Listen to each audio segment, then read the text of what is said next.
Hello mga palangga, magandang araw ng Sabado, May 10. Ang ating napakabilis po ng araw, May 10 na kaagad. So malapit na mga palangga ang butuhan, bumuto lang po ng tama. Wag po mag-antay ng mga gagapang. Kasi yung iba kasi mag-antay ng mga gagapang. Ako wala namang gumagapang sa akin. Mga palangga, sikreto po ng ang ating pong recipe ngayon mga palangga, our dish for today is kalderetang baboy. So hindi lang po baka ang kinakaldereta mga palangga, pati din po karneng baboy ginagawang kaldereta. Sikreto po para hindi mapanis ang kaldereta, iprito muna ang patatas tapos carrots. Ayan, marami po akong carrots na ang aking kasing nabiling carrots is binalatan na. Kaya medyo marami-rami siya. Ayan, gisa mo na para hindi panisin ang ulam. Huwag po tipirin sa mantika. Huwag masyadong matubig para hindi siya mapapanis kaagad.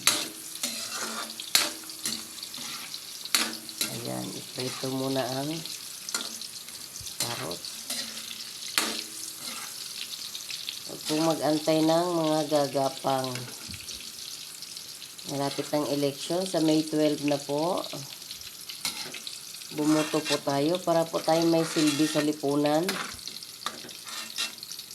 Yung iba ayaw talagang bumuto ng mga yan, lalo na pagka walang makuhang ayuda. Hindi malapitan ang barangay para makatulong. Talaga, pag hindi ka butante, pag ikaw nangangailangan ng tulong, hindi ka rin basta matutulungan dahil hindi ka bumuboto. Kailangan pong bumuto para po may silbi tayo sa ating bansa. Lagay na po natin ang bawang. Dami-dami kong pudaay. Sibuyas.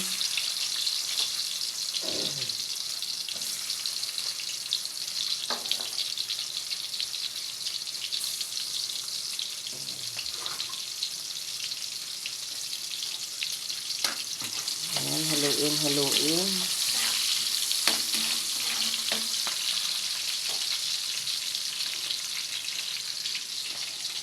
Meron pa ako dito mga palangga. Itong karning baboy. Fresh po itong karning baboy na to. Nabili ko po sa Walter Mart. Maganda po ang klase ng karni niya. Basta bagong-bago. Tapos manipis lang po yung taba. Ang halata mong bata pa siya. Yung baboy is bata pa. Kinatay na yan. Manipis lang po siya. Kaya hindi po yan nakakauta pagkainin. Oh. Yan, manipis lang. So kagabi pa po ito templado. Nilagyan ng pamintang durog. Mga konting toyo at saka mga pampalasa. May kalamansi na po ito. Para malasa na po talaga siya pagka kinain. So pwede na po sigurong ilagay.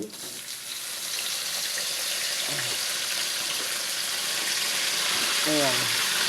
Medyo dumikit po siya sa lagayan. Nakalagay ito sa freezer. Kasi kailangan pong ilagay sa freezer mga palangga para hindi po masira ang karne, para mananatiling fresh. Hindi naman po siya tumigas kahit nilagay sa freezer. Kasi kinabukasan iluluto din naman.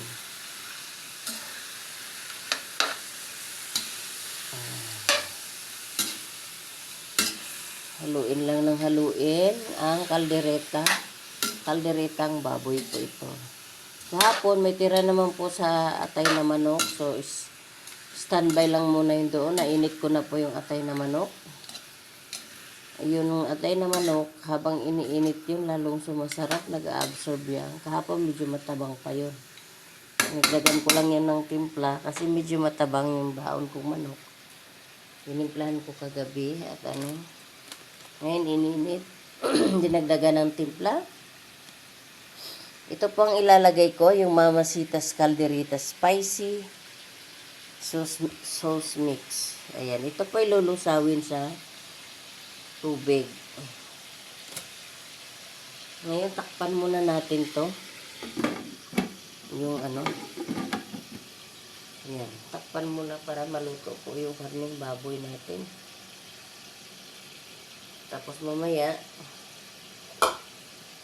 pagka medyo ano na siya, lumambot-lambot na, ilagay natin tong bell pepper. Tapos nilagyan ko siya ng siling haba. Yan, para medyo maanghang din po yan. Masarap po sa ulam, medyo maanghang para ganado kumain.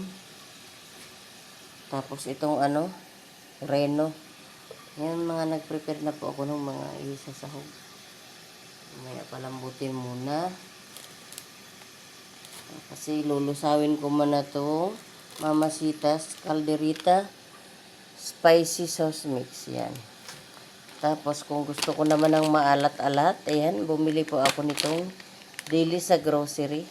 Ayan. Ang ano lang ba, pambalan sa kinakain karne, may konting ganitong tuyo. Huwag naman pa sobra sa maalat kasi masama. Lahat ng sobra po ay masama. Ba, mga palangga, ito lang po ang aking vlog for today. Ang video ko today, ang ano, cooking, everyday cooking. Yan. Itong recipe ko today is calderita mix. Ay, calderita. Ayan, calderita mix tuloy. Calderita lang. So, babay na po mga palangga siguro. Tama na muna yan dahil maghugas pa ako ng aking mga pinaggamitan. Ay, ito hahaluin, babalik ta rin. Yan. So, para lumambot po yan mga palangga. Hindi po yan nalambot pag hindi natin lagyan ng tubig. So, kukuha po ako ng tubig. Palambutin muna ang karne.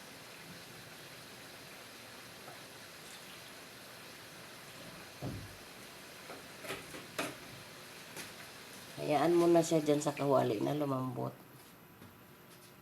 Kumulo ng kumulo. At mamaya na ilagay yung mga dyan, yung sauce na ano. Pilusa. Babay na mga palangga.